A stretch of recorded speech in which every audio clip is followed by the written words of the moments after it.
ನಮಸ್ಕಾರ. ಏಷ್ಯಾನೆಟ್ ಸುವರ್ಣ ನ್ಯೂಸ್ನ ವಿಶೇಷ ಕಾರ್ಯಕ್ರಮಕ್ಕೆ ಸ್ವಾಗತ. ನಾನು ಅಮೃತಾ ಗೌಡ.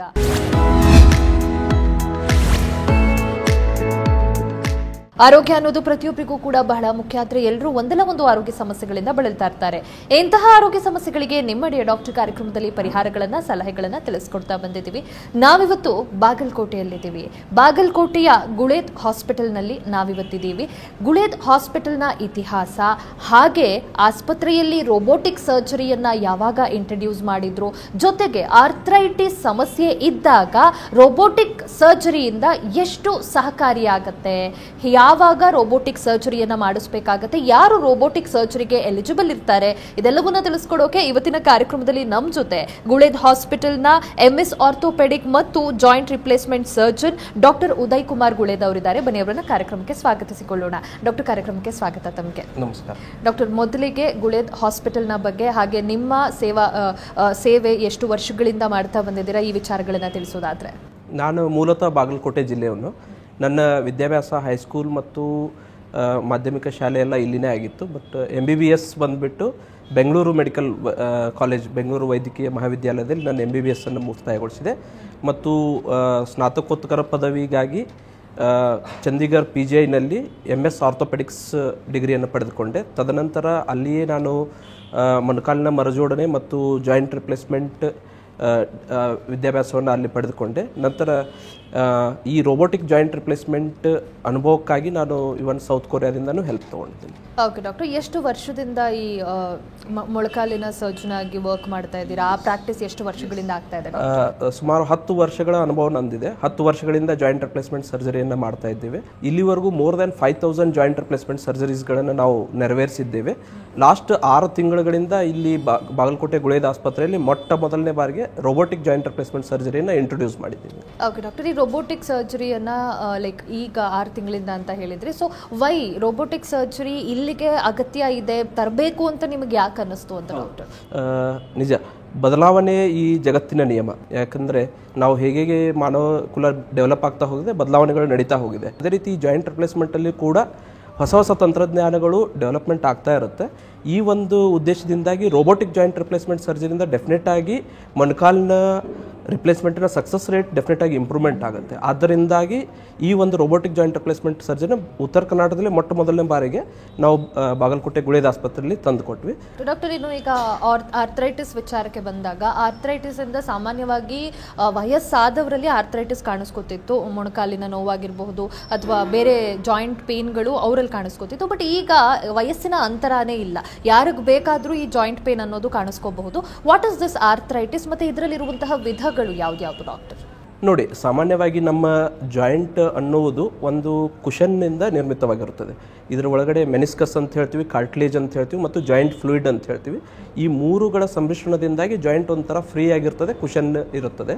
ಹೇಗೆ ಮನುಷ್ಯನಿಗೆ ವಯಸ್ಸಾಗುತ್ತೆ, ಹೆಚ್ಚಿನ ಕೆಲಸಗಳನ್ನು ಮಾಡ್ತಾನೆ, ಆ ಕುಷನ್ ಎಫೆಕ್ಟ್ ಕಡಿಮೆ ಆಗ್ತಾ ಹೋಗ್ತದೆ. ಕಾರ್ಟ್ಲೇಜ್ ಸವಿತಾ ಹೋಗ್ತದೆ, ಮೆನಿಸ್ಕಸ್ ಸವಿತಾ ಹೋಗ್ತದೆ, ಜಾಯಿಂಟ್ ಫ್ಲೂಯಿಡ್ ಕಡಿಮೆ ಆಗ್ತಾ ಹೋಗ್ತದೆ. ಈ ಒಂದು ಬದಲಾವಣೆಗಳನ್ನೇ ನಾವು ಆಸ್ಟಿಯೋ ಆರ್ಥ್ರೈಟಿಸ್ ಅಂತ ಹೇಳ್ತೀವಿ. ಆಸ್ಟಿಯೋ ಆರ್ಥ್ರೈಟಿಸಲ್ಲಿ 2 ವಿಧವಾಗಿರ್ತವೆ. ಒಂದು ಪ್ರೈಮರಿ ಆಸ್ಟಿಯೋ ಆರ್ಥ್ರೈಟಿಸ್ ಅಂತ ಹೇಳ್ತೀವಿ, ಇನ್ನೊಂದು ಸೆಕೆಂಡ್ರಿ ಆಸ್ಟಿಯೋ ಆರ್ಥ್ರೈಟಿಸ್ ಅಂತ ಹೇಳ್ತೀವಿ. ಪ್ರೈಮರಿ ಆಸ್ಟಿಯೋ ಆರ್ಥ್ರೈಟಿಸ್ ಅಂದರೆ ಪ್ಯೂರ್ ಆಗಿ ನಾವು ಸಾಮಾನ್ಯವಾಗಿ ವಯಸ್ಸಿನ ಮುಖಾಂತರವಾಗಿ ಆಗುವಂಥ ಸವಕಳಿಯನ್ನೇ ನಾವು ಪ್ರೈಮರಿ ಆಸ್ಟಿಯೋ ಆರ್ಥ್ರೈಟಿಸ್ ಅಂತ ಹೇಳ್ತೀವಿ. ಸೆಕೆಂಡ್ರಿ ಆಸ್ಟಿಯೋ ಆರ್ಥ್ರೈಟಿಸ್ ಅಂದರೆ ಮೇ ಬಿ ಅದರ್ ರೀಸನ್ಸಿಂದ, ಮೇ ಬಿ ಪೆಟ್ಟಿನಿಂದ ಆಗಿರ್ಬೋದು, ಪೋಸ್ಟ್ ಇನ್ಫೆಕ್ಷನ್ ಅಂತ ಹೇಳ್ತೀವಿ, ಪೋಸ್ಟ್ ಟ್ರೊಮ್ಯಾಟಿಕ್ ಅಂತ ಹೇಳ್ತೀವಿ, ಅಥವಾ ಅವರ ಬೇರೆ ಡಿಫಾರ್ಮಿಟಿಗಳಿಂದಾಗಿ ಸೊಟ್ಟವಾಗಿ ನಡೆದು ಕೂಡ ಜಾಯಿಂಟಲ್ಲಿ ಸವಕಳಿಗಳು ಬರಬಹುದು. ನಿಮ್ಮ ಇನ್ನೊಂದು ಪ್ರಶ್ನೆ ಅಂದರೆ ಯಾಕೆ ಇತ್ತೀಚಿನ ದಿನಗಳಲ್ಲಿ ಯಂಗ್ ಏಜಲ್ಲೂ ಕೂಡ ಆಗ್ತಾ ಇದೆ? Mainly because of our life style ಚೇಂಜಸ್ಸಿಂದ ಆಗ್ತಾ ಇದೆ. Especially over weight, obesity, health ಬಗ್ಗೆ ಕೇರ್ ಕಡಿಮೆ ಇರೋದರಿಂದಾಗಿ ಇದು ಸ್ವಲ್ಪ ಬೇಗನೆ ಕಾಣಿಸ್ಕೊಳ್ತಾ ಇರೋದು ಭಾಳ ಕಾಮನ್ ಆಗಿ ನೋಡ್ತಾ ಇದ್ದೀವಿ. ಓಕೆ ಡಾಕ್ಟರ್, ಇನ್ನು ಈ ಆರ್ಥ್ರೈಟಿಸ್ ಆಗ್ತಿರಬಹುದು ಅಂತ ಇದ್ದಾಗ ಸಾಮಾನ್ಯವಾಗಿ ಜನ ನೆಗ್ಲೆಕ್ಟ್ ಮಾಡೋದು ಜಾಸ್ತಿ. ತಕ್ಷಣ ಏನಾದರೂ ನೋವು ಬಂತು ಅಂದರೆ ಆಸ್ಪತ್ರೆಗೆ ಹೋಗಲ್ಲ, ಓವರ್ ದ ಕೌಂಟರ್ ಟ್ಯಾಬ್ಲೆಟ್ ತಗೊಂಡ್ಬಿಡ್ತಾರೆ, ಸುಮ್ಮನೆ ಆಗ್ತಾರೆ.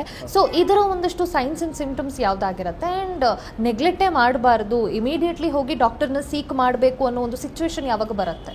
ಸಾಮಾನ್ಯವಾಗಿ ಆಸ್ಟಿಯೋ ಆರ್ಥ್ರೈಟಿಸ್ನ ಮೇನ್ ಸಿಂಪ್ಟಮ್ಸ್ ಅಪ್ಪ ಅಂತಂದರೆ ಎವ್ರಿ ಟೈಮ್ ನಡೆದಾಡುವಾಗ ಮೆಟ್ಲ ಹತ್ತಬೇಕಾದ್ರೆ ಕೆಳಗೆ ಕುಂತು ಏಳಬೇಕಾದ್ರೆ ಆ ಥರ ಕೂಡುವಂಥ ಪರಿಸ್ಥಿತಿಗಳಲ್ಲಿ ನೋವುಗಳು ಉತ್ಪತ್ತಿ ಆಗುವಂಥದ್ದು ಆಸ್ಟಿಯೋಆರ್ಥರೈಟಿಸ್ನ ಮೊದಲನೇ ಸಿಂಪ್ಟಮ್. ಮೋಸ್ಟ್ ಕಾಮನ್ ಆಗಿ ಹೇಳ್ತೀವಿ ಥಿಯೇಟರ್ ಸಿಂಡ್ರೋಮ್ ಅಂತ ಹೇಳ್ತೀವಿ. ಭಾಳತ್ತವರೆಗೂ ಒಂದೇ ಜಾಗದಲ್ಲಿ ಕಾಲು ಮಡಿಚಿಟ್ಕೊಂಡು ಕುಂತು ಎದ್ದು ಏಳು ಹೊತ್ತಿನಲ್ಲಿ ಸಡನ್ನಾಗಿ ಮೊಣಕಾಲಿನಲ್ಲಿ ಪೇನ್ ಆಗೋದು, ಇದು ಪಟೆಲೋಫಿಮೋರಲ್ ಪೇನ್ ಅಂತ ಹೇಳ್ತೀವಿ. ಇದು ಅರ್ಲಿಯೆಸ್ಟ್ ಸಿಂಪ್ಟಮ್. ಹೇಗೆ ಡಿಸೀಸ್ ಅಡ್ವಾನ್ಸ್, ಇದಕ್ಕೆ ಇಮಿಡಿಯೇಟಾಗಿ ನೀವು ಡಾಕ್ಟರ್ನೇ ಮೀಟ್ ಆಗಬೇಕಂತ ಏನಿಲ್ಲ. ಬಟ್ ಹೇಗೆ ಡಿಸೀಸ್ ಅಡ್ವಾನ್ಸ್ ಆಗ್ತಾ ಹೋಗುತ್ತೆ, ರೆಸ್ಟ್ ಪೇನ್ ಅಂದರೆ ಸುಮ್ಮನೆ ಕುಂತಾಗ್ಲೂ ಪೇನ್ ಬರುವಂಥದ್ದು, ನೈಟ್ ಪೇನ್ ಅಂದರೆ ಮಲ್ಕೊಂಡಾಗೂ ಸಹಿತ ನೋವುಗಳು ಬರುವಂಥದ್ದು, ಮತ್ತು ಡಿಫಾರ್ಮಿಟಿ ಆಗುವಂಥದ್ದು. ನಾರ್ಮಲಾಗಿ ನಮ್ಮ ದೇವ್ರು ಕೊಟ್ಟಿರೋ ಸ್ಟ್ರೇಟ್ ಇರ್ತದೆ ಕಾಲುಗಳು, ಹೇಗೆ ಜಾಯಿಂಟ್ಗಳು ಸೊಟ್ಟ ಆಗ್ತಾ ಹೋಗ್ತದೆ, ಇದು ಏನೋ ಇಂಡಿಕೇಶನ್ ದ್ಯಾಟ್ ನೀವು ಡಾಕ್ಟರ್ಗೆ ಹೋಗಿ ಭೇಟಿ ಆಗಬೇಕಾಗತ್ತೆ. ಡಾಕ್ಟರ್, ಇನ್ನು ಇದರ ಒಂದಷ್ಟು ರಿಸ್ಕ್ ಫ್ಯಾಕ್ಟರ್ಗಳು ಅಂತ ಇದ್ರೆ ಅದು ಯಾವ್ದಾಗಿರುತ್ತೆ? ಡೆಫಿನೆಟ್ ಆಗಿ ನೀವು ಆಸ್ಟಿಯೋಆರ್ಥರೈಟಿಸನ್ನು ಅಥವಾ ಮೊಣಕಾಲಿನ ಸವಕಳಿಯನ್ನು ನೀವು ನೆಗ್ಲೆಕ್ಟ್ ಮಾಡಿದ ಹಾಗೆ ಹಲವಾರು ಸೈಡ್ ಎಫೆಕ್ಟ್ಗಳಿದಾವೆ. ಅಂತಂದರೆ ನಿಮ್ಮ ಚಪ್ಪೆ ಮತ್ತು ನಡದ ನೋವುಗಳು ಬರುವಂಥ ಸಾಧ್ಯತೆಗಳು ಇರ್ತಾವೆ. ಹೇಗೆ ಪ್ರೋಗ್ರೆಸ್ ಆಗ್ತಾ ಹೋಗುತ್ತೆ ಡಿಫಾರ್ಮಿಟಿ ಹೆಚ್ಚಾಗುವಂಥ ಸಾಧ್ಯತೆ ಇರ್ತದೆ. ಡಿಫಾರ್ಮಿಟಿ ಆಗಿ ಸ್ಟ್ರೆಸ್ ಫ್ರ್ಯಾಕ್ಚರ್ಗಳು ಅಂತ ಹೇಳ್ತೀವಿ. ಜಾಸ್ತಿ ನೀವು ನೋಡ್ಬೋದು ಹಳ್ಳಿಗಳಲ್ಲಿ ಕೆಲವೊಂದಿಷ್ಟು ಮಂದಿ ಪೂರ್ತಿ ಸೊಟ್ಟವಾಗಿ ನಡೀತಿರ್ತಾರೆ.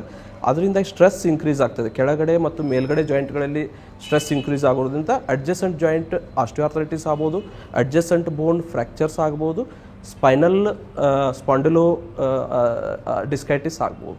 ಡಾಕ್ಟರ್, ಇನ್ನು ಆರ್ಥರೈಟಿಸ್ ರಿಲೇಟೆಡ್ ಸಿಂಪ್ಟಮ್ಸ್ ಕಾಣಿಸ್ಕೋತು ಅಥವಾ ಏನೋ ಒಂದು ಸಮಸ್ಯೆ ಆಗಿದೆ ಅಂತ ಬಂದಾಗ ಇನಿಷಿಯಲ್ ಆಗಿ ಮಾಡುವಂತಹ ಕೆಲವೊಂದಿಷ್ಟು ಡಯಾಗ್ನೋಸ್ಟಿಕ್ ಟೆಸ್ಟ್ಗಳು ಯಾವ್ದಾಗಿರುತ್ತೆ?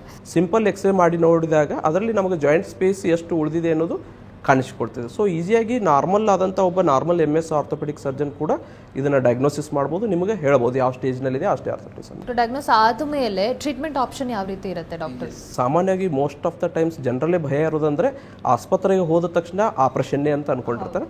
ಅದು ತಪ್ಪು. 99% ಆಫ್ ದ ಆಸ್ಟಿಯೋಆರ್ಥರೈಟಿಸ್ ಅಥವಾ ಸವಕಳಿನ ನಾವು with medicine, with life style changes, with physiotherapy, with exercises ಇದನ್ನು ನಾವು ಕಂಟ್ರೋಲ್ ಮಾಡ್ಕೋಬೋದಿರ್ತದೆ. ಸೊ ಇನಿಷಿಯಲಿ ಅದೇ ನಾವು ಅವರಿಗೆ ಟ್ರೀಟ್ಮೆಂಟ್ ಇರ್ತದೆ. ಇನ್ನು ಸರ್ಜರಿ ಅಂತ ಬಂದಾಗ ಸರ್ಜರಿಯಲ್ಲಿ ರೊಬೋಟಿಕ್ಗೆ ಹೋಗೋಕ್ಕಿಂತ ಮುಂಚೆ ಇರುವಂತಹ ಆಪ್ಷನ್ ಏನು, ಯಾವ ರೀತಿ ವಿಧಗಳಿದ್ದಾವೆ ಅದರಲ್ಲಿ ಡಾಕ್ಟರ್? ಆಸ್ಟಿಯೋಆರ್ಥರೈಟಿಸಲ್ಲಿ ಆ್ಯಕ್ಚುಲ್ ಆಗಿ ರೋಬೋಟಿಕ್ಕಿಂತ ಮುಂಚೆ ನಾವು ಹೇಳಬೇಕಪ್ಪ ಅಂತಂದರೆ ನಾವು ಎರಡು ಥರನಾದಂಥ ಸರ್ಜರಿ ಮಾಡ್ಬೋದು. ಒಂದು ಜಾಯಿಂಟ್ ರಿಪ್ಲೇಸ್ಮೆಂಟ್ ಅಂತ ಹೇಳ್ತೀವಿ, ಅದರಲ್ಲಿ ಅಂದ್ರೆ ಮೊಣಕಾಲಿನ ಚಿಪ್ಪನ್ನು ಹೊಸದೇ ಹಾಕುವಂಥದ್ದು. ಎರಡನೇದಂದರೆ ಜಾಯಿಂಟ್ ಕನ್ಸರ್ವೇಟಿವ್ ಟ್ರೀಟ್ಮೆಂಟ್ ಅಂತ ಹೇಳ್ತೀವಿ. ಅದರಲ್ಲಿ ಹೈ ಟಿಬಿಯಲ್ ಆಸ್ಟಿಯೋಟಮಿ ಅಂತ ಹೇಳ್ತೀವಿ. ಅದು ಡಿಫ್ರೆಂಟ್ ಏಜ್ ಗ್ರೂಪಿಗೆ ಮತ್ತು ಅರ್ಲಿ ಆಸ್ಟಿಯೋಟಮಿ ಶುರುವಾದಿನ ಸವಕಳಿಗಳಿಗೆ ಜಾಯಿಂಟ್ ರಿಪ್ಲೇಸ್ಮೆಂಟ್ ಮಾಡಿದಿರ ಕೂಡ ನಾವು ಸರ್ಜರಿಯನ್ನು ಮಾಡಬಹುದು. ಬಟ್ ಅಡ್ವಾನ್ಸ್ ಒಂದ್ಸತಿ ಸ್ಟೇಜ್ 3 ಕ್ರಾಸ್ ಆಗಿ ಸ್ಟೇಜ್ 4 ಆಸ್ಟಿಯೋಆರ್ಥರೈಟಿಸ್ ಇದ್ದಾಗ most of the times joint replacement is the treatment. Okay doctor, ಈಗ ಜಾಯಿಂಟ್ ರಿಪ್ಲೇಸ್ಮೆಂಟ್ ಅಂದಾಕ್ಷಣ ಈಗ ಪೇಷಂಟು ನಾನು ರೊಬೋಟಿಕ್ಗೆ ಆಪ್ಟ್ ಮಾಡ್ತೀನಿ, ರೊಬೋಟಿಕ್ ಸರ್ಜರಿ ನನಗೆ ಆಗಬೇಕು ಅಂತಂದಾಗ ಮೊದಲನೇ ಪ್ರಶ್ನೆ, what is this robotic joint replacement surgery doctor? ಇದು ನೀವು ನಾರ್ಮಲ್ ಜನಕ್ಕೆ ನಾವು ತಿಳಿಸ್ಬೇಕಂದ್ರೆ ನಾವು ನಮ್ದು ಏನು ಜಾಯಿಂಟ್ ರಿಪ್ಲೇಸ್ಮೆಂಟ್ ಮಾಡ್ತೀವೋ ಅದು ಒಂದು ಕಾರ್ಪೆಂಟ್ರಿ ವರ್ಕ್ ಅಂತೇಳಿ ನೀವು ಇಮ್ಯಾಜಿನ್ ಮಾಡ್ಕೋಬೋದು. ಒಂದು ನಾವು ಹೊಸ ಬಾಗಿಲನ್ನು ನಾವು ಒಂದು ಮನೆ ಕುಂದಿರ್ಸ್ಬೇಕಪ್ಪ ಅಂತಂದರೆ ಮ್ಯಾನ್ಯಲ್ ಆಗಿನೂ ಕೆತ್ತಬಹುದು ಅಥವಾ ಮಷಿನ್ ಮುಖಾಂತರವಾಗಿ ಕೆತ್ತಬಹುದು. ಎಷ್ಟು ಮಷಿನ್ ಮುಖಾಂತರವಾಗಿ ಅದನ್ನು ಕೆತ್ತೀವಿ ಅದರದ್ದು ಆ್ಯಕ್ಯುರೇಸಿ ಕರೆಕ್ಟಾಗಿರುತ್ತೆ, ಫಿನಿಶ್ ಚೆನ್ನಾಗಿ ಬರ್ತದೆ, ಡೋರ್ ಸೌಂಡ್ ಮಾಡೋದಿಲ್ಲ, ತಾಳ್ಕಿ ಜಾಸ್ತಿ ಬರ್ತದೆ. ಸಿಮಿಲರ್ ಆಗಿ ಈ ಒಂದು ಜಾಯಿಂಟ್ ರಿಪ್ಲೇಸ್ಮೆಂಟ್ ಸರ್ಜರಿ ನಾವು ಮ್ಯಾನ್ಯಲ್ ಆಗಿ ಮಾಡ್ಬೋದು, ರೋಬೋಟಿಕ್ ಆಗಿ ಮಾಡ್ಬೋದು. ಹಂಗಂತ ಹೇಳ್ಬಿಟ್ಟು ಮ್ಯಾನ್ಯಲ್ ತಪ್ಪಂತ ಹೇಳೋದಿಲ್ಲ. ಬಟ್ ಹೇಗೆ ನಾವು ಬದಲಾವಣೆ ಜಗತ್ತಿನ ನಿಯಮ ಅಂತ ಹೇಳಿದ್ವಿ, ಹೇಗೆ ಟೆಕ್ನಾಲಜಿ ಅಡ್ವಾನ್ಸ್ ಆಗ್ತಾ ಇದೆ, ರೋಬೋಟಿಕ್ ಜಾಯಿಂಟ್ ರಿಪ್ಲೇಸ್ಮೆಂಟಲ್ಲಿ ಆ್ಯಕ್ಯುರೇಸಿ ಇನ್ಕ್ರೀಸ್ ಆಗ್ತದೆ, ಸರ್ಜರಿ ಫಾಸ್ಟ್ನೆಸ್ ಇನ್ಕ್ರೀಸ್ ಆಗ್ತದೆ, ಪೇಷಂಟಿಗೆ ಹಾಸ್ಪಿಟಲಲ್ಲಿ ಸ್ಟೇ ಏನಿದೆ ಅದು ಕಡಿಮೆ ಆಗ್ತಾ ಹೋಗ್ತದೆ, ರಿಕವರಿ ಫಾಸ್ಟ್ ಆಗ್ತಾ ಹೋಗ್ತದೆ. ಇನ್ನು ರೋಬೋಟ್ ಬಗ್ಗೆನೇ ಹೇಳಬೇಕಪ್ಪ ಅಂದರೆ ರೋಬೋಟ್ ಒಂದು it is a automatic machine. ಅದರಲ್ಲಿ ನಾವು ಪೇಷಂಟಿನ ಫಸ್ಟ್ ಇನಿಷಿಯಲಿ ಅಡ್ಮಿಟ್ ಆದಾಗ ಕೆಲವೊಂದಿಷ್ಟು CT ಸ್ಕ್ಯಾನ್ ಮಾಡ್ತೀವಿ, ಪೇಷಂಟಿನ ಆ್ಯಂಗಲ್ಸ್ ಎಲ್ಲ ಕ್ಯಾಲ್ಕುಲೇಟ್ ಮಾಡ್ತೀವಿ ಮತ್ತು ಆ ಸಾಫ್ಟ್ವೇರ್ಗೆ ನಾವು ಇನ್ಫಾರ್ಮೇಷನ್ ನಾವು ಅದಕ್ಕೆ ಕೊಡ್ತೀವಿ. ಅದೇ ರೀತಿಯಾಗಿ ರೋಬೋಟು ಸರ್ಜರಿಯಲ್ಲಿ ಪರ್ಫಾರ್ಮೆನ್ಸನ್ನು ತೋರಿಸುತ್ತೆ. ಡಾಕ್ಟರ್, ಈಗ ಈ ಆಸ್ಟಿಯೋ ಆರ್ಥರೈಟಿಸ್ ಇತ್ತು ಅಂತಂದಾಗ ಎಲ್ರಿಗೂ ಕೂಡ ರೋಬೋಟಿಕ್ ಸರ್ಜರಿ ಅಥವಾ ಸರ್ಜರಿ ನೆಸೆಸರಿ ಇರುತ್ತಾ, ಆರ್ ಎಲ್ಸ್ ಸರ್ಜರಿ ಇಲ್ಲದೇನೂ ಕೂಡ ಯಾವ ರೀತಿ ಟ್ರೀಟ್ ಮಾಡಬಹುದು ಅಂತ ಡಾಕ್ಟರ್? ಎಲ್ಲ ಆಸ್ಟಿಯೋ ಆರ್ಥರೈಟಿಸ್ ಪೇಷಂಟ್ಗಳಿಗೆ ಸರ್ಜರಿನೇ ನೆಸೆಸರಿ ಅಂತ ಅನ್ನೋದು ತಪ್ಪು. ಒಂದನೇದ್ದು, ಆಗಲೇ ಹೇಳಿದಂಗೆ ನಾನು 99% of the osteo arthritis patients can be treated without surgery. ಇನ್ನು ಸರ್ಜರಿ ಅಂತ ಬಂದಾಗ, ಜಾಯಿಂಟ್ ರಿಪ್ಲೇಸ್ಮೆಂಟೇ ಅಂತ ಬಂದಾಗ ರೋಬೋಟಿಕ್ಕೇ ಕಂಪಲ್ಸರಿ ಬೇಕನ್ನೋದು ತಪ್ಪು. ಆ ಥರ ಏನಿಲ್ಲ, ತಿಳಿತಲ್ರಿ. ನಾರ್ಮಲ್ ಈಗ ಆಲ್ಮೋಸ್ಟ್ ಒಂದು 30 to 40 ಇಯರ್ಸಿಂದಾಗಿ ಮ್ಯಾನ್ಯುವಲ್ ಜಾಯಿಂಟ್ ರಿಪ್ಲೇಸ್ಮೆಂಟ್ ಸರ್ಜರಿ ಮಾಡ್ತಾನೆ ಬಂದಿದ್ದೀವಿ with a success rate of more than 95%. Okay. But robotic ಸರ್ಜರಿದ ವಿಶೇಷತೆ ಏನಪ್ಪ ಅಂದ್ರೆ ಒಂದೇದು ಸ್ಟ್ರೇಟ್ ಫಾರ್ವರ್ಡ್ ನೀ ರಿಪ್ಲೇಸ್ಮೆಂಟಲ್ಲಿ ಅಕ್ಯುರೇಸಿ ಇನ್ಕ್ರೀಸ್ ಆಗ್ತದೆ, ಡೆಫಿನೆಟ್ಲಿ ಒಪ್ಪಿಕೊಳ್ಳುವಂಥ ಮಾತು. But especially complex knee replacement ಅಂತ ಒಂದು ಬರ್ತದೆ. ಕಾಂಪ್ಲೆಕ್ಸ್ ನೀ ರಿಪ್ಲೇಸ್ಮೆಂಟ್ ಅಪ್ಪ ಅಂತಂದರೆ ಆಲ್ರೆಡಿ ಮೊದಲು ಒಂದು ಸತಿ ಜಾಯಿಂಟ್ ರಿಪ್ಲೇಸ್ಮೆಂಟ್ ಆಗಿರೋದು, ಅಥವಾ ಕಾಲುಗಳು ಭಾಳ ಸಿವಿಯರಾಗಿ ಆ್ಯಂಗಲ್ ಇರುವಂಥದ್ದು, ಅಥವಾ ತೊಡೆ ಭಾಗ ಕಾಲಿನ ಭಾಗದಲ್ಲಿ ಆಲ್ರೆಡಿ ಡಿಫಾರ್ಮಿಟಿ ಇರುವಂಥದ್ದು, ಅಂಥ ಟೈಮ್ನಲ್ಲಿ ನಾವು ಕ್ಯಾಲ್ಕುಲೇಷನ್ ಮಾಡೋದು ಕ್ಲಿಷ್ಟಕರ ಆಗ್ತಿರ್ತದೆ. ಯಾವಾಗ ಕಾಂಪ್ಲೆಕ್ಸ್ ಜಾಯಿಂಟ್ ರಿಪ್ಲೇಸ್ಮೆಂಟ್ ಸರ್ಜರಿ ಅಂತ ಬರ್ತೀವಿ ಅಲ್ಲಿ robotic replacement it's a game changer. So ಅಲ್ಲಿ ಡೆಫಿನೆಟ್ಲಿ ಅದರದ ವೇಟೇಜ್ ಜಾಸ್ತಿ ಆಗ್ತದೆ. ಆಮೇಲೆ patients should opt for robotic joint replacement surgery when it is a complex knee replacement. Otherwise straight forward ನೀ replacement it is both is almost similar ಅಂತ ಹೇಳ್ಬೋದು ನಾವು. Okay doctor, ಮತ್ತಷ್ಟು ಡೀಟೇಲ್ಸನ್ನು ಕೇಳಿ ತಿಳ್ಕೊತೀನಿ. ಅದಕ್ಕೂ ಮುಂಚೆ ಒಂದು ಬ್ರೇಕ್ ತೊಗೊಂಡು ಬರೋಣ. ಕಾರ್ಯಕ್ರಮ ಮುಂದುವರಿಯುತ್ತೆ ಪುಟ್ಟ ವಿರಾಮದ ಬಳಿಕ.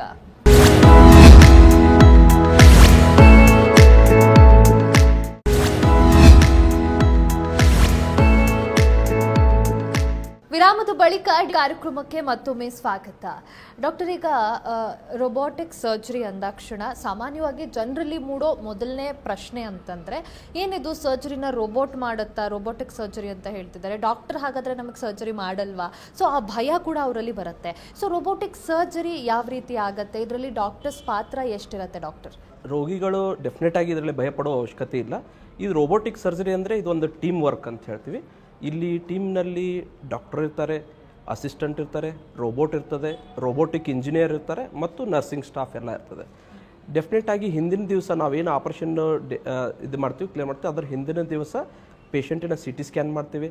CT ಸ್ಕ್ಯಾನ್ ಮಾಡಿ ಅದರಲ್ಲಿ ಪೇಷಂಟದು ಫಸ್ಟ್ ನಾವೆಲ್ಲ ಕ್ಯಾಲ್ಕುಲೇಟ್ ಮಾಡ್ತೀವಿ, ಆ್ಯಂಗಲ್ಸ್ ಎಲ್ಲ ಕ್ಯಾಲ್ಕುಲೇಟ್ ಮಾಡ್ಕೋತೀವಿ.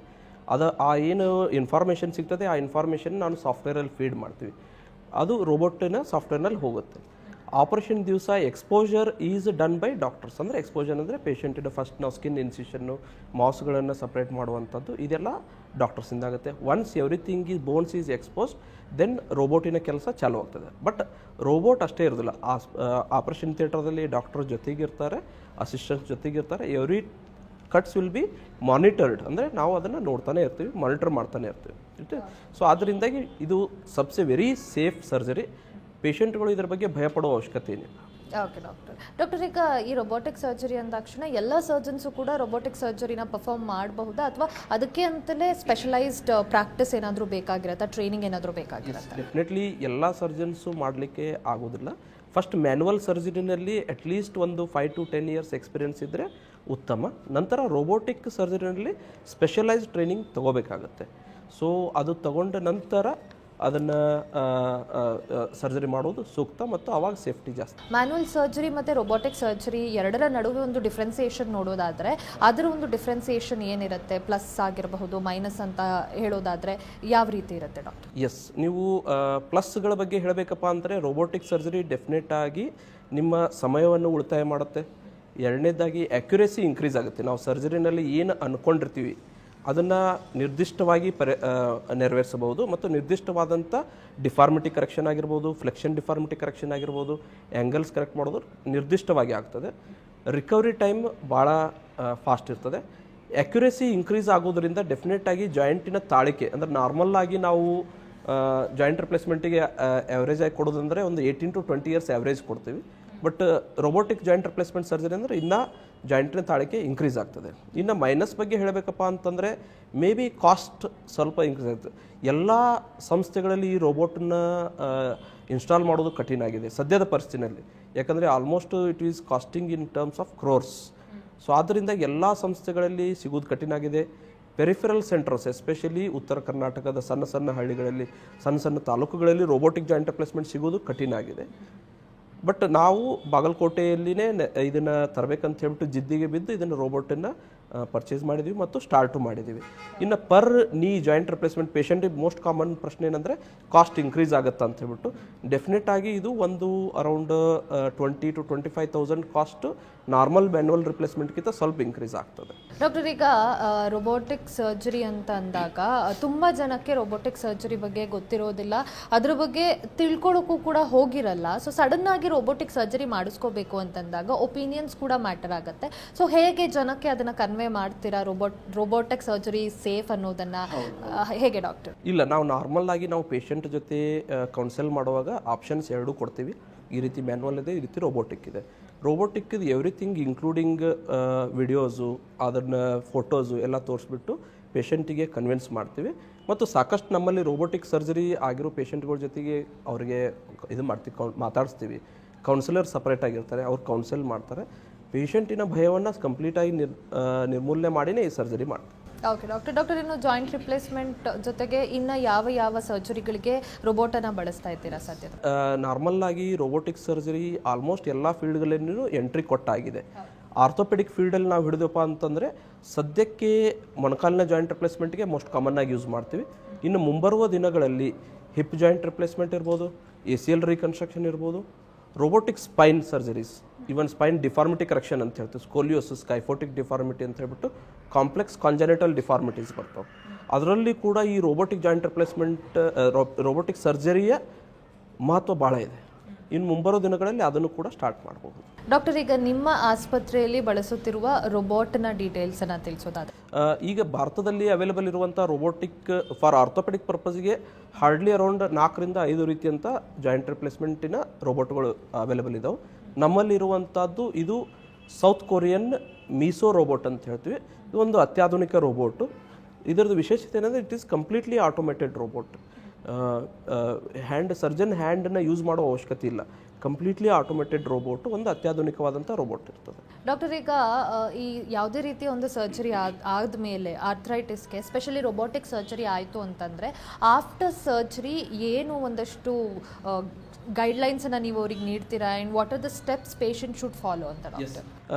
ಮೋಸ್ಟ್ ಕಾಮನ್ ಪ್ರಶ್ನೆ ಪೇಷಂಟದು ನೆಕ್ಸ್ಟ್ ಏನು ಸರ್ ಆಪರೇಷನ್ ಆದ ತಕ್ಷಣ ಯಾವಾಗ ರಿಕವರಿ ಆಗುತ್ತೆ? ನಮ್ಮ ಆಸ್ಪತ್ರೆಯಲ್ಲಿ ಮೋಸ್ಟ್ ಆಫ್ ದ ಟೈಮ್ಸ್ ಇದು ಆಸ್ಪತ್ರೆ ಆದ ವಿತಿನ್ 24 hours ಪೇಷಂಟ್ ನಡೆದಾಡಲಿಕ್ಕೆ ಶುರು ಆಗ್ತದೆ. ಅಂದರೆ ವಾಕಿಂಗ್ ನೆಕ್ಸ್ಟ್ ಡೇಯಿಂದನೇ ಸ್ಟಾರ್ಟ್ ಆಗ್ತದೆ. Even for that matter even ಮೆಟ್ಲ ಹತ್ತೋದು ಇಳಿದು ಕೂಡ ಸೆಕೆಂಡ್ ಡೇ ಥರ್ಡ್ ಡೇಯಿಂದ ಮೆಟ್ಲ ಹತ್ತೋದು ಇಳಿಯೋದು ಸ್ಟಾರ್ಟ್ ಆಗ್ತದೆ. ಆಸ್ಪತ್ರೆಯಲ್ಲಿ ಯೂಶಲಿ 2 to 3 days ಸ್ಟೇ ಇರೋದಾಗ್ತದೆ. ನಂತರ ಮನೆಯಲ್ಲಿ ಡಿಸ್ಚಾರ್ಜ್ ಮಾಡ್ಬೋದಾಗುತ್ತೆ. ಮೋಸ್ಟ್ ಆಫ್ ದ ಟೈಮ್ಸ್ ಪೇಷಂಟ್ಗಳು ಕೇಳ್ತಾರೆ ನಾವು ಎಲ್ಲ ಕೆಲಸಗಳನ್ನು ಮಾಡ್ಬೋದಾ ಅಂತ ಹೇಳ್ಬಿಟ್ಟು. ನೀವು ಆಲ್ಮೋಸ್ಟ್ ಫ್ಲೋರ್ ಲೆವೆಲ್ ಆ್ಯಕ್ಟಿವಿಟೀಸು, ಮೆಟ್ಲ ಹತ್ತುವಂಥದ್ದು, ಇಳಿಯುವಂಥದ್ದು, ಟ್ರಾವೆಲ್ ಮಾಡುವಂಥದ್ದು, ಆಫೀಸ್ ಸ್ಟೈಲ್ ವರ್ಕ್ ಇರ್ಬೋದು, ಮಿನಿಮಮ್ ಆಫ್ ಹೆವಿ ವರ್ಕ್ ಮಾಡಬಹುದು. ಸಾಧ್ಯವಾದಷ್ಟು ತುದಿಗಾಲಿನಲ್ಲಿ ಕೂಡುವಂಥ ಕೆಲಸಗಳೇನಿರ್ತಾವೆ ಅಂಥವನ್ನ ಅವಾಯ್ಡ್ ಮಾಡಬೇಕು. ಸ್ಪೋರ್ಟ್ಸ್ ಅಥವಾ ಜಾಗಿಂಗು, ರನ್ನಿಂಗು, ಜಂಪಿಂಗು ಈ ಥರನಾದಂಥ ಆ್ಯಕ್ಟಿವಿಟೀಸ್ ಅವಾಯ್ಡ್ ಮಾಡಬೇಕಾಗ್ತದೆ. ಓಕೆ ಡಾಕ್ಟರ್, ಮತ್ತಷ್ಟು ಡೀಟೇಲ್ಸನ್ನು ಕೇಳಿ ತಿಳ್ಕೊತೀನಿ. ಅದಕ್ಕೂ ಮುಂಚೆ ಮತ್ತೊಂದು ಬ್ರೇಕ್ ತೊಗೊಂಡು ಬರೋಣ. ಕಾರ್ಯಕ್ರಮ ಮುಂದುವರಿಯುತ್ತೆ ಮತ್ತೊಂದು ಪುಟ್ಟ ವಿರಾಮದ ಬಳಿಕ.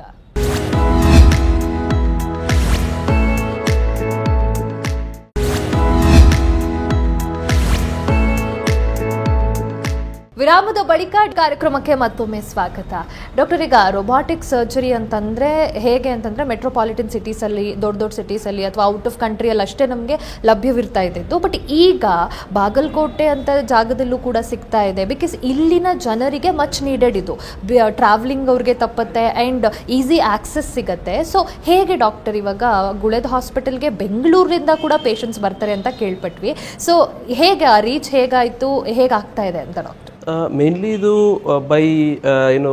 ಬಾಯಿಂದ ಬಾಯಿಗೆ ಪಬ್ಲಿಸಿಟಿ ಅಂತೇಳಿ, ವರ್ಡ್ ಆಫ್ ಮೌತ್ ಪಬ್ಲಿಸಿಟಿ ಅಂತ ಹೇಳ್ತೀವಿ.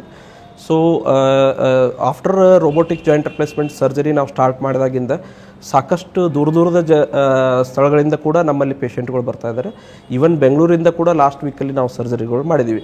ಆಲ್ಮೋಸ್ಟ್ ಈ ಭಾಗದ ಉತ್ತರ ಕರ್ನಾಟಕದ ಆಲ್ಮೋಸ್ಟ್ 7 ರಿಂದ 8 ಜಿಲ್ಲೆಗಳಿಂದ ಪೇಷಂಟ್ಗಳು, ನೆರೆಹೊರೆ ಮಹಾರಾಷ್ಟ್ರದ ಬಾರ್ಡರಿಂದ ಕೂಡ ನಮ್ಮಲ್ಲಿ ಸಾಕಷ್ಟು ಪೇಷಂಟ್ಗಳು ಈ ಜಾಯಿಂಟ್ ರಿಪ್ಲೇಸ್ಮೆಂಟ್ ಸರ್ಜರಿಗೆ ಬರ್ತಾ ಇದ್ದಾರೆ ಅನ್ನೋದು ಹೇಳಲಿಕ್ಕೆ ಖುಷಿ ಆಗುತ್ತೆ, ಹೆಮ್ಮೆ ಆಗುತ್ತೆ. ಡಾಕ್ಟರ್, ಇನ್ನು ಈಗ ಸರ್ಜರಿ ಆದಮೇಲೆ ಒಂದಿಷ್ಟು ಆ್ಯಕ್ಟಿವಿಟೀಸ್ನ ಮಾಡಬಾರ್ದು ಅಂತ ಇರುತ್ತೆ. ಈಗ ಫಿಸಿಕಲ್ ಆ್ಯಕ್ಟಿವಿಟಿ ಹೆಚ್ಚಾಗಿರಬಾರ್ದು. ಮತ್ತು ಕೆಲವ್ರು ಏನು ಮಾಡ್ತಾರೆ, ಕೆಲವ್ರು ಹೆಚ್ಚಾಗಿ ಮಾಡಿದ್ರೆ ಕೆಲವ್ರು ಏನೂ ಆ್ಯಕ್ಟಿವಿಟಿನೇ ಮಾಡೋದಿಲ್ಲ. ಈ ರೀತಿ ಆಗಿಬಿಡುತ್ತೆ. ಸೊ ಎಷ್ಟರ ಮಟ್ಟಿಗೆ after surgery, post surgery physical activity ಇರಬೇಕಾಗತ್ತೆ, ಹೇಗೆ ಮಾಡಬೇಕಾಗತ್ತೆ ಅವರು? ಪೋಸ್ಟ್ ಸರ್ಜರಿನೂ ಕೂಡ ಪೇಷಂಟ್ಗಳಿಗೆ ಫಿಸಿಯೋಥೆರಪಿ ಈಸ್ ವೆರಿ ಇಂಪಾರ್ಟೆಂಟ್. ಏನೂ ಆ್ಯಕ್ಟಿವಿಟಿ ಮಾಡದೇ ಇರೋದು ತಪ್ಪಾಗುತ್ತೆ. ಅವರಿಗೆ ನಾವು ಗೈಡೆನ್ಸ್ ಕೊಡ್ತೀವಿ ಮತ್ತು ನಮ್ಮಲ್ಲಿ ಟ್ರೈನ್ಡ್ ಫಿಸಿಯೋಥೆರಪಿಸ್ಟ್ ಕಂಟಿನ್ಯೂಸ್ ಆಗಿ ಅವೈಲೇಬಲ್ ಇರ್ತಾರೆ. ಪೋಸ್ಟ್ ಸರ್ಜರಿ ಸಾಕಷ್ಟು ಎಕ್ಸಸೈಸ್ಗಳನ್ನು ಹೇಳ್ತೀವಿ, ಮೂಮೆಂಟ್ಗಳ ಬಗ್ಗೆ ಹೇಳ್ತೀವಿ, ವಾಕಿಂಗ್ ಬಗ್ಗೆ ಹೇಳ್ತೀವಿ, ಆ್ಯಕ್ಟಿವಿಟೀಸ್ ಏನೇನು ಮಾಡಬಹುದು ಅನ್ನೋದ್ರ ಬಗ್ಗೆ ನಾವೆಲ್ಲ ಗೈಡೆನ್ಸ್ ಕೊಡ್ತೀವಿ. ಇನ್ನು ಏನೇನು ಮಾಡಬಾರ್ದು ಅನ್ನೋದು ಇಂಪಾರ್ಟೆಂಟ್ ಏನಪ್ಪ, ಆಗಲೇ ಹೇಳಿದಾಗ ನಾನು ಸಾಧ್ಯವಾದಷ್ಟು ತುದಿಗಾಲಿನಲ್ಲಿ ಇಂಡಿಯನ್ ಟಾಯ್ಲೆಟ್ ಯೂಸ್ ಮಾಡೋದನ್ನು ಸ್ವಲ್ಪ ಅವಾಯ್ಡ್ ಮಾಡಬೇಕಾಗ್ತದೆ. ರನ್ನಿಂಗ್, ಸ್ಪೋರ್ಟ್ಸ್ ಆ್ಯಕ್ಟಿವಿಟೀಸ್ ಅಂಥದ್ದುಗಳನ್ನು ಅವಾಯ್ಡ್ ಮಾಡಬೇಕಾಗ್ತದೆ. ನಾರ್ಮಲ್ ಲೈಫ್ ಸ್ಟೈಲ್ ಎಲ್ಲನೂ ಮಾಡ್ಬೋದು ರೀ. ಡಾಕ್ಟರ್, ಈಗ ನೀ ರಿಪ್ಲೇಸ್ಮೆಂಟ್ ಆಗಿರಬಹುದು, ಜಾಯಿಂಟ್ ರಿಪ್ಲೇಸ್ಮೆಂಟ್, ಈ ರೀತಿ ಸರ್ಜರಿ ಆಯಿತು ಅಂತಂದಾಗ ಎಷ್ಟು ವರ್ಷಗಳ ಕಾಲ ದೇ ಆರ್ ಸೇಫ್, ಅಂದರೆ ಪರ್ಮನೆಂಟ್ ಅದು ಮತ್ತೆ ಯಾವ ರೀತಿ ತೊಂದರೆಗಳು ಅವ್ರಿಗೆ ಆಗೋದಿಲ್ವಾ? ಈ ಪ್ರಶ್ನೆ ಸಾಮಾನ್ಯವಾಗಿ ಪೇಷಂಟ್ಸಿಗೆ ಬರುತ್ತೆ. ನಾರ್ಮಲ್ ಆಗಿ ಇತಿಹಾಸ ಮತ್ತು ಲಿಟ್ರೇಚರ್ ಮತ್ತು ಜಗತ್ತು ಹೇಳೋದೇನಪ್ಪ ಅಂತಂದರೆ, normal joint replacement average age ಅಂತ ಹೇಳೋದಂದರೆ 20 ಇಯರ್ಸ್ ಅಂತ ನಾವು ಕೊಡ್ತೀವಿ. Average that means it can be more than 25 ಇರ್ಬೋದು ಅಥವಾ ಅರೌಂಡ್ 17 to 18 ಇಯರ್ಸ್ ಇರ್ಬೋದು.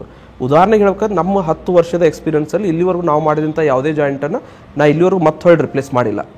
10 ಇಯರ್ಸಲ್ಲಿ may be lot of knee replacements. So average ನಾವು 20 ಇಯರ್ಸ್ ಅಂತ ಹೇಳ್ತೀವಿ. So supposedly most of the times ನಾವು ಈ ನೀ ರಿಪ್ಲೇಸ್ಮೆಂಟ್ ಮಾಡೋದು ಅರೌಂಡ್ 55-58 ಆದ ನಂತರ, ಅಂದರೆ 60, 62, 65 ಇಯರ್ಸಲ್ಲಿ. For them it is lifelong ಅಂತಲೇ ನಾವು ಹಿಡಿತೀವಿ. ಆಲ್ಮೋಸ್ಟ್ ಅವ್ರ ಜೀವನ ಅಂತ್ಯದವರೆಗೂ ಆ ಜಾಯಿಂಟ್ ರಿಪ್ಲೇಸ್ಮೆಂಟ್ ಕರೆಕ್ಟ್ ಆಗಿರುತ್ತೆ ಅಂತ ಹೇಳ್ತೀವಿ. ಕೆಲವೊಂದು ಸರ್ಜರಿಗಳಿಗೆ ಇನ್ಶೂರೆನ್ಸ್ ಕವರ್ ಆಗುತ್ತೆ, ಕವರ್ ಆಗಲ್ಲ ಅನ್ನೋ ಒಂದು ಕನ್ಫ್ಯೂಷನ್ ಇರುತ್ತೆ. ಆ್ಯಂಡ್ ರೋಬೋಟಿಕ್ಗೆ ಈ ಕ್ವೆಶನ್ ಇನ್ನೂ ಕೂಡ ಕನ್ಫ್ಯೂಷನ್ ಆಗಿ ಉಳ್ಕೊಂಡಿದೆ. ಆ್ಯಂಡ್ ರೋಬೋಟಿಕ್ ಸರ್ಜರಿಗಳಿದ ಆಸ್ಪತ್ರೆಯಲ್ಲಿ ಪೇಷಂಟ್ಸ್ ಬಂದು ತಗೋತಿದ್ದಾರೆ ಅಂತಂದರೆ ಹೇಗೆ ಅವ್ರಿಗೆ ಏನು ಲಾಭ ಸಿಗುತ್ತೆ ಡಾಕ್ಟರ್? ಏನು ಸೌಲಭ್ಯಗಳು ಸಿಗುತ್ತೆ? ಬಡ ಜನರು ಇರ್ತಾರೆ, ಆಪ್ಟ್ ಮಾಡ್ಲಿಕ್ಕೆ ಆಗಲ್ಲ, ಅವರಿಗೆ ಯಾವ ರೀತಿಯ ಒಂದಷ್ಟು ಸೇವೆಗಳನ್ನು ಗುಳಿದ ಆಸ್ಪತ್ರೆ ನೀಡ್ತಾ ಬಂದಿದೆ ಡಾಕ್ಟರ್? ಇದು ಏನಂದರೆ, ಇನ್ಶೂರೆನ್ಸ್ ಏನು ಕವರ್ ಆಗಿರುವಂಥ ಪೇಷಂಟ್ಗಳು ಇರ್ತಾರೆ ಅವರಿಗೆ ರೋಬೋಟಿಕ್ ಸರ್ಜರಿ ಆಲ್ರೆಡಿ ಇನ್ಕ್ಲೂಡೆಡ್ ಇದೆ. ಇದು ಕ್ಲಾರಿಟಿ. ಅಂದರೆ all insured patients like private insurance ಇರುವಂಥ ಪೇಷಂಟ್ಸ್ಗೆ ರೋಬೋಟಿಕ್ ಸರ್ಜರಿ ಆಲ್ರೆಡಿ ಕವರ್ಡ್ ಇದೆ. ದೇ ಕ್ಯಾನ್ ಅವರು ಇನ್ಶೂರೆನ್ಸನ್ನು ಕ್ಲೇಮ್ ಮಾಡ್ಬೋದು ಮತ್ತು ಕ್ಯಾಶ್ಲೆಸ್ ಆಗುತ್ತೆ, ಅದಾಗೋದು. ಇನ್ನು ಫಾರ್ ಬಡ ಜನರಿಗೆ ನೀವು ಕೇಳಿದ್ರಿ, ಬಡ ಜನರಿಗೆ ನಮ್ಮಲ್ಲಿ ಈ ಯಶಸ್ವಿನಿ ಮತ್ತು BPL ಕಾರ್ಡಿನ ಸೌಲಭ್ಯಗಳಿದಾವೆ. ನಾರ್ಮಲ್ ಆಗಿ ಸರ್ಕಾರ, ನಮ್ಮ ಕರ್ನಾಟಕ ಸರ್ಕಾರ ಆಗಿರ್ಬೋದು ಅಥವಾ ಭಾರತ ಸರ್ಕಾರ ಆಗಿರ್ಬೋದು, ರೋಗಿಗಳಿಗೋಸ್ಕರವಾಗಿಯೇ ಜಾಯಿಂಟ್ ರಿಪ್ಲೇಸ್ಮೆಂಟ್ ಸರ್ಜರಿನ ಯಶಸ್ವಿನಿ ಸ್ಕೀಮ್ನಲ್ಲಿನೂ ಕೂಡ ಇನ್ಕ್ಲೂಡ್ ಮಾಡಿದೆ. ಮತ್ತು BPL ಕಾರ್ಡ್ ಹೋಲ್ಡರ್ಸ್ಗೆ ಆಯುಷ್ಮಾನ್ ಭಾರತ ಏನು ಸ್ಕೀಮ್ ಇದೆ ಅದರಲ್ಲೂ ಕೂಡ ಜಾಯಿಂಟ್ ರಿಪ್ಲೇಸ್ಮೆಂಟ್ ಸರ್ಜರಿ ಇನ್ಕ್ಲೂಡ್ ಆಗಿದೆ. ಇನ್ನು ಆಲ್ರೆಡಿ ಸ್ಯಾಂಕ್ಷನ್ ಆಗಿರೋದು ಓನ್ಲಿ ಫಾರ್ ಮ್ಯಾನ್ಯುವಲ್ ಜಾಯಿಂಟ್ ರಿಪ್ಲೇಸ್ಮೆಂಟಿಗೆ ಸ್ಯಾಂಕ್ಷನ್ ಇದೆ. ರೋಬೋಟಿಕ್ ಜಾಯಿಂಟ್ ರಿಪ್ಲೇಸ್ಮೆಂಟಿಗೆ ಆ್ಯಕ್ಚುಲಿ ಸ್ಯಾಂಕ್ಷನ್ ಇಲ್ಲ. ಬಟ್ ನಾವಿದು ನಮ್ಮ ತಂಡದೊಂದಿಗೆ ಡಿಸ್ಕಸ್ ಮಾಡಿಬಿಟ್ಟು ಈವನ್ ಮ್ಯಾನ್ಯುವಲ್ ರಿಪ್ಲೇಸ್ಮೆಂಟ್ ಕಾಸ್ಟಲ್ಲಿನೇ ರೋಬೋಟಿಕ್ ಜಾಯಿಂಟ್ ರಿಪ್ಲೇಸ್ಮೆಂಟ್ ಸರ್ಜರಿ ಕೂಡ ಮಾಡಿಕೊಡ್ಬೇಕಂತೇಳಿ ನಿರ್ಧಾರಕ್ಕೆ ನಾವು ನಮ್ಮ ಟ್ರಸ್ಟ್ ವತಿಯಿಂದ ನಾವು ಹೆಲ್ಪ್ ಮಾಡ್ತಾ ಇದ್ದೀವಿ. ಕೆಲವೊಂದಷ್ಟು ಜನರಿಗೆ ಹೆಲ್ಪ್ ಆಗಲಿ ಅಂತ ಡೆಫಿನೆಟ್ ಆಗಿ. ಡಾಕ್ಟರ್, ಈಗ ಮತ್ತೊಂದು ಪ್ರಶ್ನೆ ಅಂತಂದ್ರೆ, ಈ ಚಿಕ್ಕ ವಯಸ್ಸಲ್ಲಿ ಆರ್ಥರೈಟಿಸ್ ಸಮಸ್ಯೆ ಆಯಿತು, ರಿಪ್ಲೇಸ್ಮೆಂಟ್ ಮಾಡಬೇಕಾಗತ್ತೆ, ಏನೋ ಒಂದು ವಿಚಾರಕ್ಕೆ ಆಕ್ಸಿಡೆಂಟ್ ಬಿದ್ದು ಏನೋ ಪೆಟ್ಟಾಗಿ, ಸೊ ಅವರಿಗೆ ವಯಸ್ಸಾದವರಲ್ಲಿ ಆ ಒಂದು ಸರ್ಜರಿ ಮಾಡೋಕ್ಕೂ ಇವ್ರಿಗೂ ಏನಾದರೂ ಡಿಫ್ರೆನ್ಸ್ ಇರುತ್ತಾ ಅಲ್ಲಿ ಅಂತ? ಯಂಗ್ ಏಜಲ್ಲಿ ಕಾಲು ಮುರ್ಕೊಂಡಿರ್ತಾರೆ, ಯಂಗ್ ಏಜಲ್ಲಿ ಜಾಯಿಂಟಿಗೆ ಪೆಟ್ಟಾಗಿರುತ್ತೆ. 30s ಇರ್ತಾರೆ, 25 ಇರ್ತಾರೆ, 40s ಇರ್ತಾರೆ, 45 ಇರ್ತಾರೆ, ಅವರಿಗೂ ಕೂಡ ಜಾಯಿಂಟ್ ಸಂಪೂರ್ಣವಾಗಿ ಸೌಕಳಿ ಆಗಿತ್ತಪ್ಪ ಅಂತಂದರೆ ಆ ಥರ ಕೇಸಸ್ಸಲ್ಲಿ ಆಫ್ಟರ್ ಆಲ್ ಎಲ್ಲ ಕನ್ಸರ್ವೇಟಿವ್ ಮ್ಯಾನೇಜ್ಮೆಂಟ್ಗಳು ಟ್ರೀಟ್ಮೆಂಟ್ಗಳು ಆದ ನಂತರನೂ ಪರಿಹಾರ ಆಗುತ್ತಿಲ್ಲ, ರೆಸ್ಟ್ ಪೇನ್ ಬರ್ತಾ ಇದೆ, ಅವರಲ್ಲಿ ಕೂಡ ಜಾಯಿಂಟ್ ರಿಪ್ಲೇಸ್ಮೆಂಟ್ ಮಾಡೋದ್ರಲ್ಲಿ ತಪ್ಪೇನಿಲ್ಲ. ಓಕೆ ಡಾಕ್ಟರ್, ಇನ್ನು ಕೊನೆಯದಾಗಿ ವೀಕ್ಷಕರಿಗೆ ಒಂದು ಮೆಸೇಜನ್ನು ನೀಡೋದಾದರೆ, ನೆಗ್ಲೆಕ್ಟ್ ಮಾಡೋರು, ಜೊತೆಗೆ ಸರ್ಜರಿಗೆ ಭಯ ಪಡೋರು ಅಥವಾ ಟ್ರೀಟ್ಮೆಂಟೇ ತಗೊಳ್ಳದೆ ಹಾಗೆ ಇರೋರು, ಒಂದು ಮೆಸೇಜನ್ನು ನೀಡೋದಾದರೆ ಡಾಕ್ಟರ್ ಅವರಿಗೆ? ಆಸ್ಟಿಯೋಆರ್ಥರೈಟಿಸ್ ಅಥವಾ ಜಾಯಿಂಟ್ ಸೌಕಳಿ ಅನ್ನೋದು ಇತ್ತೀಚಿನ ದಿನಗಳಲ್ಲಿ ಬಹಳ ಸಾಮಾನ್ಯವಾದಂಥ ಸಮಸ್ಯೆ ಆಗಿದೆ ಮತ್ತು ಇದಕ್ಕೆ ಯಾರೂ ಭಯಪಡಬೇಕಾಗಿಲ್ಲ. ಶುರುವಾದಿನ ದಿನಗಳಲ್ಲಿ ನಿಮಗೆ ಏನು ಅರ್ಲಿ ಆನ್ಸೆಟ್ ಆಸ್ಟಿಯೋಆರ್ಥರೈಟಿಸ್, ಆ ಸಮಯದಲ್ಲೇ ನೀವು ಡಾಕ್ಟರ್ಗಳ ಹತ್ತಿರ ಬಂದು ಅಥವಾ ಒಬ್ಬ ಆರ್ಥೋಪೆಡಿಕ್ ಸರ್ಜನ್ಗಳ ಹತ್ತಿರ ಬಂದು ನೀವು ಅದನ್ನು ಟ್ರೀಟ್ಮೆಂಟ್ ಮಾಡಿಕೊಂಡು ಲೈಫ್ ಸ್ಟೈಲನ್ನು ಚೇಂಜ್ ಮಾಡಿಕೊಂಡು ಎಕ್ಸಸೈಸ್ಗಳನ್ನು ಫಿಸಿಯೋಥೆರಪಿಗಳನ್ನು ಮಾಡಿಕೊಂಡು ಕರೆಕ್ಟಾಗಿ ನೀವು ಮೇಂಟೈನ್ ಮಾಡಿದ್ರಪ್ಪ ಅಂತಂದರೆ ಲೈಫ್ ಲಾಂಗ್ ವಿತೌಟ್ ಸರ್ಜರಿ ನೀವು ನಡೆಸಬಹುದು. ಇದರ ಬಗ್ಗೆ ಯಾವುದೇ ಭಯ ಪಡುವ ಅವಶ್ಯಕತೆ ಇಲ್ಲ ಮತ್ತು ಸಕ್ಸಸ್ಫುಲ್ಲಿ ನಾವು ಇದನ್ನು ನೆರವೇರಿಸಬಹುದು. Thank you so much. ಇವತ್ತಿನ ಕಾರ್ಯಕ್ರಮದಲ್ಲಿ ಈ ಜಾಯಿಂಟ್ ರಿಪ್ಲೇಸ್ಮೆಂಟ್ ಅದು ರೋಬೋಟನ್ನು ಬಳಸಿ ಹೇಗೆ ಮಾಡೋದು, ಜೊತೆಗೆ ಉತ್ತರ ಕರ್ನಾಟಕ ಭಾಗಕ್ಕೆ ಈ ರೋಬೋಟಿಕ್ ಸರ್ಜರಿಯನ್ನು ಇಂಟ್ರೊಡ್ಯೂಸ್ ಮಾಡಿ ಜನರಿಗೆ ಈ ನಿಟ್ಟಿನಲ್ಲಿ ಒಂದು ಸೇವೆಯನ್ನು ಮಾಡ್ತಾ ಬಂದಿದ್ದೀರಾ. Thank you so much doctor, ನಮ್ಮ ಕಾರ್ಯಕ್ರಮಕ್ಕೆ ನಮ್ಮ ಜೊತೆ ಜಾಯ್ನ್ ಆಗಿದ್ದಕ್ಕೆ ಧನ್ಯವಾದಗಳು. ನೋಡಿದ್ರಲ್ಲ ವೀಕ್ಷಕರೇ, ಇದಾಗಿತ್ತು ಇವತ್ತಿನ ಕಾರ್ಯಕ್ರಮ. ನೇರ, ದಿಟ್ಟ, ನಿರಂತರ ಸುದ್ದಿಗಾಗಿ ನೋಡ್ತಾ ಇರಿ ಏಷ್ಯಾನೆಟ್ ಸುವರ್ಣ ನ್ಯೂಸ್.